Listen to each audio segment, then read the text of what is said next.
और बच्चों क्या हाल चाल। मुझे पता है बहुत डिले हो गया है, लेकिन हम ले आए अपने सैंपल पेपर सोल्यूशन का आखिरी क्वेश्चन ई सेक्शन का। जो हमने बताया था कि हम सेक्शन वाइज करेंगे, उसके बाद अब सेक्शन ई को हम क्वेश्चन वाइज सॉल्व कर रहे हैं। एक क्वेश्चन हमारा बचा हुआ है इस सैंपल पेपर का, which is the question number 33, and आज हम उसको सॉल्व करेंगे और देखेंगे कि हमें इसको सबसे इजीली तरीके से कैसे सॉल्व करना है। ये जो पूरा क्वेश्चन है, ये पूरा क्वेश्चन आपके एसी सर्किट से आया हुआ है, और मेरे लिए अगर आप मुझसे पूछेंगे तो पूरे सिलेबस में फिजिक्स के AC circuit is the most scoring and easiest topic that you can get. सिर्फ प्रॉब्लम है अंडरस्टैंडिंग की। अगर आप उसको समझने की जगह रटने की कोशिश करेंगे तो आप नहीं कर पाएंगे। तो आप समझने की कोशिश कीजिए एसी सर्किट को। बहुत इजी टॉपिक है, बहुत इजी स्कोरिंग टॉपिक है, नंबर्स भी आपको इजीली मिल जाएंगे। इवन एंट्रेंस एग्जामिनेशंस में भी इसके क्वेश्चंस जो है वो बहुत सिंपल आते हैं। ठीक है, तो हम क्वेश्चंस पे चलते हैं, देखते हैं हमारे लिए इजी कैसे होगा। पहला सवाल देखते हैं। पहला सवाल ये बोल रहा है, draw draw draw graphs of showing draw graphs showing variation of inductive reactance and capacitive reactance with frequency and applied AC source, right? तो ये बोल रहा है हमें कि हमें ग्राफ बनाना है, राइट? हमें ग्राफ बनाना है किसका? Variation of inductive reactance, capacitive reactance, और किसके साथ बनाना है? फ्रीक्वेंसी के साथ बनाना है, राइट? फ्रीक्वेंसी से कितना वेरिएशन हो रहा है ये बताना है। अब पहले देखते हैं कि दोनों चीजें हैं क्या। ठीक है, पहली चीज है इंडक्टिव रिएक्टेंस। अगर आपने इसको चैप्टर को पढ़ा होगा तो इसकी जो इंडक्टिव रिएक्टेंस की वैल्यू होती है वो होती है एक्सएल, और इसकी वैल्यू होती है ओमेगा इंटू एल, राइट? और इसका एक और फॉर्मूला होता है 2 पाई एफ एल, है ना? और सेकंड जो इसने बोला है capacitive reactance which is X C, ये होता है आपका ओमेगा सी बट 1 अपॉन, और ये आ जाता है 1/2 पाई F C.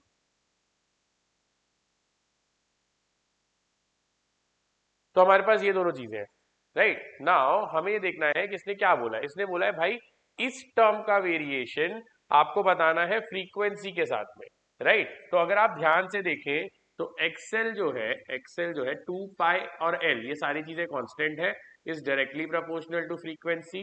And X C अगर आप देखते हैं, अगेन 2 पाई सी कांस्टेंट है, तो इनवर्सली प्रोपोर्शनल टू। आपको हमेशा याद रखना है डायरेक्ट प्रपोर्शन और इनवर्स प्रपोर्शन का ग्राफ कैसा दिखता है। तो अगर आप डायरेक्ट प्रपोर्शन का ग्राफ बनाएंगे तो डायरेक्ट प्रपोर्शन का ग्राफ होगा फ्रीक्वेंसी के साथ में, इधर एक्सेल आ गया, इधर फ्रीक्वेंसी आ गई। It is always a straight line passing through origin. ये आ गया आपका graph for X L versus frequency. Capacitive reactance inverse proportion है। इनवर्स प्रपोर्शन का ग्राफ जब भी आप बनाएंगे तो इनवर्स प्रपोर्शन का ग्राफ जो है वो हमेशा हाइपरबोलिक होगा। ठीक है, सो हाइपरबोलिक ग्राफ आपका आ गया for X C versus F. Easy दो नंबर्स है, फॉर्मूला लिखना है, ग्राफ प्लॉट कर देना है, आपको नंबर मिल जाए। ठीक है, और अगर आपको फॉर्मूला याद है तो जैसे मैंने बताया कि यहां से डायरेक्ट प्रपोर्शन मिलेगा। डायरेक्ट प्रपोर्शन का ग्राफ हमेशा स्ट्रेट लाइन, इनवर्स प्रपोर्शन का हमेशा हाइपरबोला। आप दोनों को याद कर लो, जहां भी आपको ग्राफ पूछेगा और आपको डायरेक्ट और इनवर्स प्रपोर्शन पता है तो आप ये ग्राफ बना सकते हैं। सिंपल, बहुत इजी क्वेश्चन, 2 नंबर इसके मिल जाएंगे। Draw the phasor diagram for a series LCR circuit connected to an AC source, right? Second सवाल क्या बोल रहा है? फेजर डायग्राम बनाओ, राइट? फेजर डायग्राम आपको पता है क्या होता है? Phasor diagram basically just like a vector diagram. उसमें हम क्या करते हैं, हम एक एक्सिस पे हमारा वी आर लेते हैं, रेजिस्टेंस का करंट और वोल्टेज लेते हैं, एक पे हम इंडक्टर का वोल्टेज रेजिस्टेंस लेते हैं, एक पे कैपेसिटर का लेते हैं। इसका सवाल ये कि अगर मैं एलआरसी सर्किट बनाता हूं तो मेरा फेजर डायग्राम कैसा दिखाई देगा। ठीक है, तो फेजर डायग्राम बनाना है। अब इसमें बहुत सारे लोग गलती ये करते हैं कि ये एक ही डायग्राम बनाते हैं और वहां पे नंबर कटने के चांस बन जाते हैं। एलआरसी सर्किट जो होता है उसमें 3 कंपोनेंट्स होते हैं। पहले मैं तीनों कंपोनेंट्स दिखा देता हूँ आपको। पहला होता है रेजिस्टर, फिर होता है इंडक्टर, फिर होता है कैपेसिटर। इनको कैसे भी ऑर्डर में अरेंज करो, कोई फर्क नहीं। ठीक है, तो आपका रेजिस्टर, इंडक्टर और कैपेसिटर। अब अगर आप इसका फेजर डायग्राम देखोगे तो आपको ये याद रखना है, चीजें मैं जो बता रहा हूं ये याद रखनी है कि आर जो है वो इन फेज होता है। ठीक है, आर का current in R, current in किसका बनाना है हमें? Phasor diagram. तो current in R is in phase with the voltage. Current in the inductor is basically voltage यहाँ है, करंट आगे है, तो current will be leading in this case, right? And current will be in capacitor will be lagging in the case of a capacitor. ठीक है, ये पाई by 2 से पीछे हो जाता है, ये पाई बाय 2 से आगे हो जाता है, और रेजिस्टर जो है वहां पे आपका जो करंट है वो वहां पे जो आपका करंट है वो इन फेज होता है। ठीक है, अगर आपको ये टर्म्स नहीं समझ रहे, जैसे मैंने बोला कि मैं इन डिटेल एक्सप्लेनेशन अभी नहीं दे सकता हूं, जब मैं लेक्चर लूंगा इसी सर्किट्स पे तो ये क्यों लैगिंग है, ये क्यों लीडिंग है, ये सारी चीजें आपको पता चल जाएगी। ठीक है, लीडिंग भी पाई बाय 2 से और लैगिंग भी पाई बाय 2 से। अब फेजर डायग्राम अगर हम इसका बनाते हैं तो फेजर डायग्राम इसका बहुत सिंपल, देखो, सॉरी ऐसे नहीं बनाना है, तो यस, तो बेसिकली यहाँ पे ये आ गया, ये आ गया, ये आ गया, है ना। हमारे तीन डायग्राम्स बन गए। हमारा जो करंट है हम हमेशा उसको एक्स एक्सिस पे ले लेते हैं, तो हमारा एक्स एक्सिस पे अगर हम देखते हैं तो एक्स एक्सिस पे ये हमारा सब जो वोल्टेज है ये वी आर है, ये जो है ये वी एल है, और ये जो है ये वी सी है, राइट। वोल्टेज इज ऑलवेज, जो करंट का डायरेक्शन है, तो करंट से voltage is lagging in this case, right. अच्छा हमने उल्टा बना दिया, ये voltage is lagging here, right, तो ये उल्टा है, इसको उल्टा कर दो, हमने करंट का बना दिया, हमें वोल्टेज का, राइट। तो वोल्टेज आर, तो V R is in phase, V R and I R in phase है, तो ये दोनों तो ऐसे ही दिखाई देंगे। ठीक है, आपका जो सी का वोल्टेज है या जो कैपेसिटेंस का वोल्टेज है इट विल बी लैगिंग, तो यहाँ का वोल्टेज जो आ जाएगा वो लैगिंग आ जाएगा, तो V C will be lagging by pi by. किससे लैग कर रहा है, आपके आर के वोल्टेज से, और आपका वी एल जो आएगा वो आएगा लीडिंग में। ठीक है, तो वी एल जो है वो पाई बाय 2 से लीड कर रहा है, और वी सी जो है वो पाई बाय 2 से लैग कर रहा है आपके रेजिस्टेंस के वोल्टेज से। ठीक है, तो आपका ये सर्किट आ गया, और आपका उसने क्या बोला है, फ्रेजर डायग्राम बना दो। तब इसमें क्या होता है कि आप यहाँ पे आंसर छोड़ देते हो, या आप बोल देते हो कि चलो हम यहाँ पे इसको लिख देते हैं और हमारा रिजल्टेंट यहाँ निकाल देते हैं। इसमें दो केसेस होते हैं बच्चों, यहाँ तक आपको समझ गया कि वीएल जो है उसमें लीडिंग हो गया, वीआर जो है वो इन फेज हो गया, और वीसी जो है वो लैगिंग हो गया, राइट। कितने से, पाई बाय 2 से। बट हमें नेट अगर सर्किट बनाना है, अगर हमें नेट सर्किट बनाना है तो हमें दो केसेस लेने पड़ेंगे। ठीक है, जैसे पहला केस अगर हम लेते हैं तो उस केस में हम लेते हैं कि VL is greater than VC, right, या XL is greater than XC। और फिर उस केस में क्या होता है कि आपका जो सर्किट डायग्राम बनता है उसमें ये VL था, ये VC था, ये VR था, राइट। तो अगर आप इसका करते हो तो क्योंकि VL बड़ा है तो this thing can be converted into, क्योंकि ये दोनों अपोजिट वेक्टर्स हैं, तो this can be written as like this, and this length will become VL minus VC, and this will be VR, and then you can make the resultant V is equal to root of VR square plus VL minus VC the whole square। ये सारे vectors के ही notations है, right. ये vector ऊपर नीचे minus किया तो ये आ गया, VR हमारा यहाँ है, दोनों का रिजल्टेंट इज बिटवीन देम। ठीक है, ये कब होगा, जब VL is greater than VC, तो VL अगर VC से बड़ा है तो आप इस चीज को यहाँ पे सब्स्टिट्यूट कर सकते हो। एक और केस आपको बनाना पड़ेगा, जैसे मैंने बोला टू नॉट लूज मार्क्स, कि VL ग्रेटर देन VC आ गया, तो सेकंड केस में आप क्या बोलोगे कि भाई VL अब लेस देन VC है। VL अगर लेस देन VC है तो सेम डायग्राम बनाओ, लेकिन अब क्योंकि VL लेस देन VC है तो यहाँ पे VC माइनस VL आ जाएगा, और यहाँ पे VR आ जाएगा, और आपका resultant would be something like this, right. और वैल्यू कितनी आ जाएगी, तो वैल्यू अगर आप नोटिस करोगे तो सेम आएगी, VR square plus VC minus VL the whole square का root. But because this value is downwards, the angle that it makes, यहाँ पे it is from the positive X axis towards up anticlockwise, और यहाँ पे anti clockwise की जगह clockwise हो गया है, and that angle matters, right. So आपको ये याद रखना है कि जब ये एंगल्स चेक कर रहे हैं तो ये एंगल मैटर करता है, इसलिए VL ग्रेटर देन VC और VL लेस देन VC दोनों के ग्राफ्स बनाने चाहिए आपको। इजी क्वेश्चन है, टेक्स्ट बुक में ये डायग्राम दिए भी हुए हैं, तो मुझे कुछ बहुत ज्यादा डिटेल में इसमें बताने की जरूरत नहीं है, तो भी मैंने बता दिया लीडिंग लैगिंग कैसे पता करना है। बुक में भी दिया हुआ है कि कौन लीड करता है कौन लैग करता है, तो आपको वहां से आंसर्स मिल जाए। ठीक है ना, कहा चले, हाँ, व्हेन अल्टरनेटिंग वोल्टेज, ये न्यूमेरिकल है, ठीक है, और ऐसे ही न्यूमेरिकल आप एक्सपेक्ट कर सकते हैं एग्जाम में। ठीक है, when an alternating voltage is 220 volts is applied across a device X, a current of 0.25 amperes flows which lags behind the applied voltage by pi by 2। right?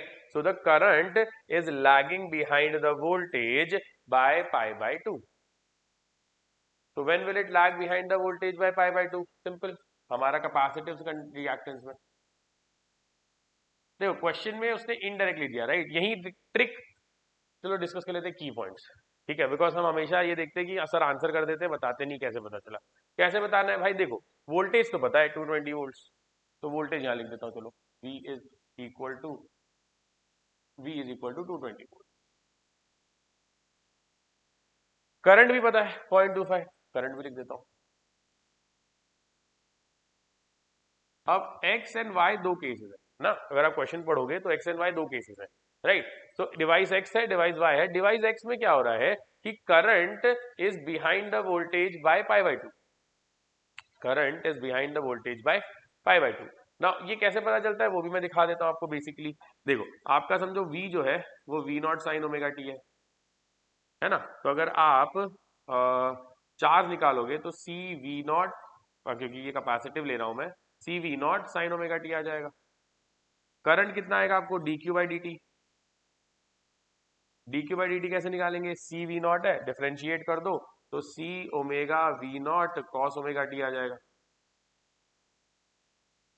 Right? Cos omega T कितना होता है? Sine pi by 2 minus omega T.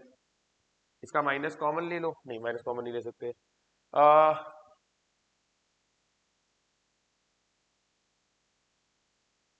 हाँ इसको उल्टा लिखते हैं, ऐसे नहीं लिखते, इसको लिखते हैं कॉस ओमेगा टी। अब कॉस ओमेगा टी को हमको साइन ओमेगा टी में कन्वर्ट करना है, राइट? तो कॉस ओमेगा टी को साइन ओमेगा टी में कन्वर्ट करना है, तो what we can say is cos omega T minus pi by 2, क्योंकि cos omega T sorry sine omega T we we W omega cos omega T, या so omega T ये cos आ गया, इसको लिख देंगे हम क्या कर रहा हूँ, sine omega T plus pi by 2, right? तो sine omega T plus pi by 2 आ गया। आपका करंट जो है वो लीडिंग बाय पाई बाय 2 हो गया, राइट? तो आपका करंट जो है वो लीडिंग बाय, सो हमें पता चल गया कि यार ये जो sign omega T plus pi by 2 है, तो करंट देखो ये पाई बाय 2 से लीड कर रहा है, राइट? तो यहाँ पे हमें क्या चाहिए, लेकिन the current is lagging behind the voltage, right? ये पाई बाय 2 माइनस आना चाहिए, तो कैपेसिटिव सर्किट नहीं हो सकता है, तो कैपेसिटिव सर्किट एलिमिनेट हो गया, है ना? ये वाला डेरिवेशन आपको प्योरली कैपेसिटिव सर्किट में मिल जाएगा आपके एनसीईआरटी में, और जब मैं क्लासेस लूंगा तो ये डेरिवेशंस आपको करके भी दिखाऊंगा कि लीडिंग लैगिंग कैसे पता करना है। तो कैपेसिटिव हो नहीं सकता। दूसरी चीज हमें इन फेज पता है, रेजिस्टर हमेशा इन फेज होता है, राइट? सेम फेज में होता है, तो लैगिंग के लिए क्या ऑप्शन बच गया? लैगिंग के लिए ऑप्शन बच गया इंडक्टर। तो एक्स जो डिवाइस है वो क्या है? वो इंडक्टर है ना? इंडक्टर है। And he says that pi by 2 if the same voltage is applied across another device Y, right? The current same but it is now in phase, तो ये तो हमको पता ही चल गया रेजिस्टर है। तो पहला क्वेश्चन तो यही आंसर हो गया। पहला क्वेश्चन क्या बोल रहा था भाई? Name the device. तो हमने according to the leading and lagging of current ये बता दिया भाई, एक्स जो है क्योंकि उसमें लैगिंग हो रहा है तो इंडक्टर है, और वाई जो है वो क्योंकि इन फेज है तो रेजिस्टर। अब इसकी वैल्यू निकाल सकते हैं कैसे? हमें वी और आई पता है, तो पहले केस में हम एक्सएल निकाल लेते हैं we by I say. So 220 by 0.25 that is 880 ohm. Resistor जो आएगा वो भी सेम आ जाएगा क्योंकि सेम वैल्यूज है 880 ohms। अब इन्होंने क्या किया? इन्होंने किया calculate the current flowing in the circuit when the same voltage is applied across series combination. इन दोनों को सीरीज में कनेक्ट कर दिया, है ना? हमने क्या बनाया? आरएल सर्किट, दोनों को कनेक्ट करके। अगर दोनों को कनेक्ट किया तो हमको पता है कि हमें इम्पीडेंस निकालना पड़ेगा। इम्पीडेंस निकालने के लिए R square plus XL square हो जाएगा, है ना? तो ये अगर आप सब्स्टिट्यूट कर देते हो तो ये आ जाता है 880√2 ओम्स, जेड की वैल्यू। अब करंट कितना आएगा? अब करंट आएगा V बाय जेड। V अभी भी 220 वोल्ट्स है, Z 880√2 है। अगर आप इसको 1 जा 4 जा करोगे तो ये आ जाएगा √2 बाय 8। √2 की वैल्यू होती है 1.414 डिवाइडेड बाय 8। इसको आप सॉल्व कर लो, आपको करंट आ। इसमें ट्रिक सिर्फ दो चीजें, ठीक है? पहला ट्रिक ये है कि आपको बाय द डेटा ये पता चल जाए कि दोनों डिवाइसेस इन फेज हमेशा रेजिस्टर, करंट की बात कर रहा हूं, करंट अगर लैग किया तो आपका इंडक्टर है, करंट अगर लीड किया तो आपका कैपेसिटर है। ठीक है, अगर करंट वोल्टेज में उल्टा है, वोल्टेज अगर लीड किया तो कैपेसिटर है, वोल्टेज अगर नहीं सॉरी वोल्टेज अगर लीड किया तो वो इंडक्टर है, और वोल्टेज अगर लैग किया तो वो कैपेसिटर है, इन फेज हुआ तो रेजिस्टर है। तो पहला काम वहां से आंसर हो गया। दूसरा ट्रिक ये है कि जब आप इस डेटा को देखोगे तो सोचोगे अरे सर एल और आर का वैल्यू तो दिया ही नहीं है ना, एल और आर का वैल्यू दिया ही नहीं तो हम कैसे निकालेंगे। लेकिन इन्होंने दो अलग अलग सर्किट सॉल्व करके दिए हैं जिसमें वी और आई दिया हुआ है, तो इस सर्किट से एक्सएल आ जाएगा और इस सर्किट से आर आ जाएगा, and then you can use these values as the R L circuit. ये दो ट्रिक अगर आप पकड़ ले जाओ तो ये क्वेश्चन के 3 नंबर आपके। बाद में कैलकुलेशन भी सही से करना पड़ेगा, लेकिन क्वेश्चन हो जाएगा, मुझे पता है कैलकुलेशन की इतनी मिस्टेक नहीं होगी प्रैक्टिस के बाद में। ठीक है, तो ये दोनों ट्रिक्स है इस क्वेश्चन में कि पहली चीज लैगिंग लीडिंग के हिसाब से आपको समझ जाए कि कौन सा सर्किट है, और उसके अकॉर्डिंगली आप वैल्यूज निकाल के एक्सेल और आर निकाल लो। अगर इतनी वैल्यूज आ जाएंगी तो क्वेश्चन सॉल्व हो जाएगा। और अगर आपको कुछ नहीं समझ रहा इसमें, तब आपका एसी वीक है, आपको लेक्चर अटेंड करना चाहिए, एसी का पूरा सर्किट समझना चाहिए। मैं आपको फिर से बता रहा हूं, बहुत ईजी टॉपिक है, बहुत ईजी स्कोरिंग नंबर्स है, इसको तो आपको कर ही लेना चाहिए अगर आप कोशिश कर रहे हो अपने नंबर बढ़ाने की। ठीक है, तो ये हो गया हमारा एबीसी 33rd क्वेश्चन का। जैसे मैंने बताया था कि एबीसी क्वेश्चन जो है 33rd का, उसके साथ में एक ऑप्शन आता है। ठीक है, ऑप्शन आता है और ऑप्शन बोलता है कि भाई मेरे को ये चीज बताओ, और ये काम इजी कर देता है। ये बोलता है भाई मैं तुमको डेरिवेशन दे देता हूँ, डेरिवेशन बता दो एलसीआर सर्किट का, फेजर डायग्राम करके मुझे बता दो इम्पीडेंस कितना होगा। इम्पीडेंस क्या है, Z for an LCR circuit. ठीक है, तो एलसीआर सर्किट बनाते हैं, एक रेजिस्टर लगाते हैं, एक इंडक्टर लगाते हैं, एक कैपेसिटर लगाते हैं, ये आर, ये एल, ये सी। ठीक है, अब अगर हम इसको यूज करते हैं तो let's assume for the time being that the sources given, जब इस पे सोर्सेस दिया हुआ है, ठीक है, तो हमें क्या बनाना है, हमें फेजर डायग्राम बनाना है, राइट, इसका इसका। तो फेजर डायग्राम क्या बोलता है, फेजर डायग्राम बोलता है कि समझो यहाँ का जो सोर्स है this is V is equal to V naught sine omega T. ठीक है, V naught sine omega T. तो हमारे पास में यहां से जो सोर्स निकलेगा उसमें वी आर, वी एल और वी सी, इन तीनों का वोल्टेज हो जाएगा। क्योंकि सीरीज में क्या होता है बच्चों, करंट सेम होता है, वोल्टेज अलग होता है। एसी सर्किट होने की वजह से ओम्स लॉ नहीं गड़बड़ाएगा, ओम्स लॉ जो बोलता है सीरीज पैरेलल के लिए वो यहाँ भी बोलेगा, बस इसको हमें वेक्टर फॉर्म में सॉल्व करना पड़ता है क्योंकि ये फेज के साथ में आते हैं। राइट, जो फेज है जिसका डायरेक्शन मैटर करता है वो वेक्टर फॉर्म में सॉल्व होता है। ठीक है, फेजर फॉर्म में।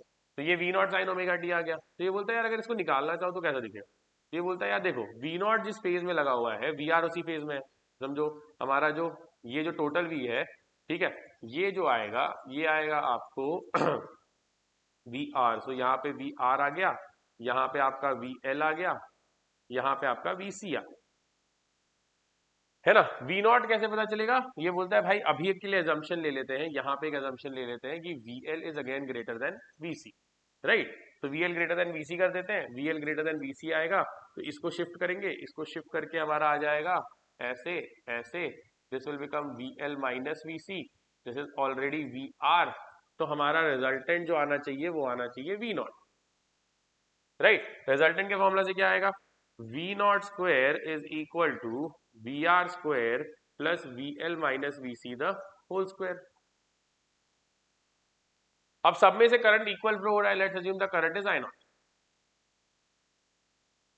Let's assume the current is I not, right. तो अगर हम यहां डालते हैं तो ये आ जाएगा I into J, I into R which is I naught Z the whole square. V R की जगह आ जाएगा I naught R the whole square, इसकी जगह आ जाएगा I XL the whole square, इसकी जगह आ जाएगा I XC the whole square, और पूरे का स्क्वायर, सॉरी इधर पे स्क्वायर नहीं आएगा तो यहाँ स्क्वायर हटा देते हैं, तो यहाँ आ गया I XL minus I X C का होल स्क्वायर। तो अगर आप इसमें से कॉमन निकालते हो, अगर आप इसमें से कॉमन निकालते हो तो आपका काम सॉर्ट हो जाता है। कैसे सॉर्ट हो जाता है, देखो फेजर डायग्राम बना दिया, फेजर डायग्राम से ये लिखा, इसकी जगह फिर ओम्स लॉ से लगा दिया v is equal to I are.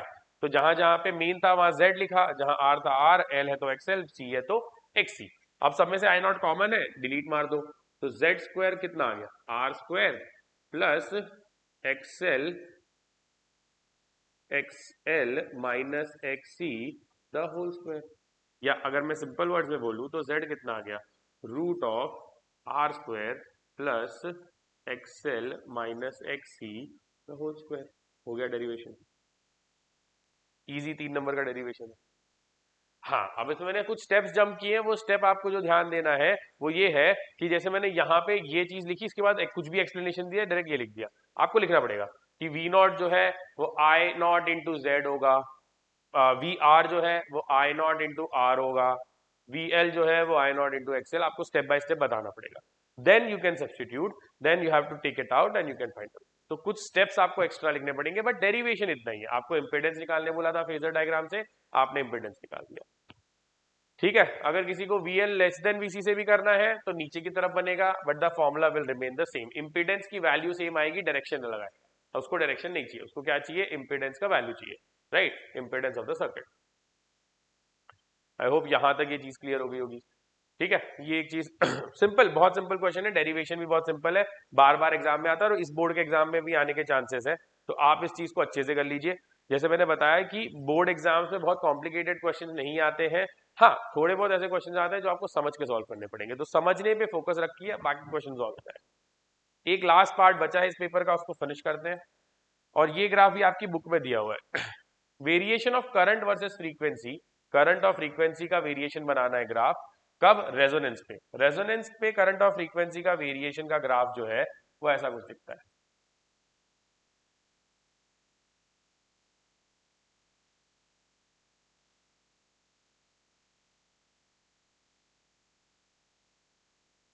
ये दो इसलिए बनाया है बिकॉज उसने दो रेजिस्टर्स दिए हैं R1 एंड R2, दोनों का जो मैक्सिमम वैल्यू है वो सेम ओमेगा नॉट पे है।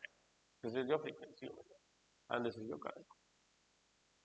लेकिन जिसका रेजिस्टेंस कम होगा, जिसका रेजिस्टेंस कम होगा उसकी जो करंट की वैल्यू है वो ज्यादा होगी, राइट। तो करंट हाई किसका है, इसका, तो ये किसका ग्राफ है, R1 का, क्योंकि R1 is less than R2। ये किसका है, इसका करंट कम है, तो ये कितना है, R2। बस ये ग्राफ बताना है और आपको बताना है कि पॉइंट्स क्या क्या है। ओमेगा नॉट क्या है, रेजोनेंट फ्रीक्वेंसी, जिस पॉइंट पे, जो जिस फ्रीक्वेंसी पे रेजोनेंस हो रहा है। ठीक है, और ये जो है यहाँ पे आपका maximum current in first case है, यहाँ पे आपका maximum current in second case है। This graph is for R1, this graph is for R2। ये बना दो, आपको 2 नंबर इजीली मिल जाएंगे। मैं होता तो कौन सा सवाल करता, मैं होता तो दूसरा सवाल करता, सेकंड वाला। डेरिवेशन भी इजी, ग्राफ बनाना भी easy, solve it, got done. जबकि मैं न्यूमेरिकल फेवर करता हूँ, हाँ मैं न्यूमेरिकल करना मुझे पसंद है, लेकिन मैं, देखो इट्स ईगो की बात नहीं है। बहुत लोग क्या होते हैं, यार मैं न्यूमेरिकल कर सकता हूँ तो मैं क्यों नहीं करूँ, सर कैसे बोल रहे हैं न्यूमेरिकल मत करो।